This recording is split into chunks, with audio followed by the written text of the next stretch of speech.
Khyber Pakhtunkhwa assembly ने मार्च के लिए 1 खरब 59 अरब रुपए का बजट मंजूर कर लिया है। बजट वजीर आला खैबर पख्तूनख्वा अली अमीन गंडापुर ने पेश किया, जिस पर अपोजिशन ने सवाल उठाया कि काबीना तश्कील नहीं हुई, बजट कैसे पेश किया जा रहा है। खैबर पख्तूनख्वा असेंबली ने मार्च के लिए 1 खरब 59 अरब रुपए का बजट मंजूर कर लिया है। ये बजट वजीर आला खैबर पख्तूनख्वा अली अमीन गंडापुर की जानिब से पेश किया गया था, जिस पर अपोजिशन ने सवाल किया कि काबीना तश्कील नहीं हुई, बजट कैसे पेश किया जा रहा है।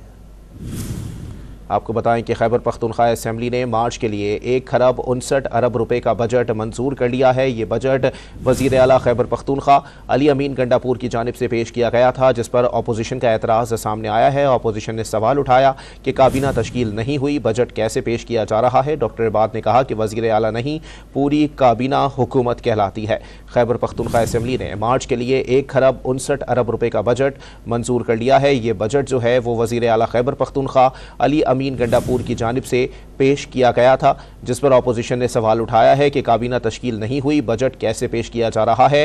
डॉक्टर इबाद ने कहा कि वजीर आला नहीं, पूरी काबीना हुकूमत कहलाती है। खैबर पख्तूनख्वा असेंबली के हवाले से आपको अपडेट कर रहे हैं कि मार्च के लिए 1 खरब 59 अरब रुपए का बजट मंजूर कर लिया गया है। ये बजट वजीर आला खैबर पख्तूनख्वा अली अमीन गंडापुर की जानिब से पेश किया गया था।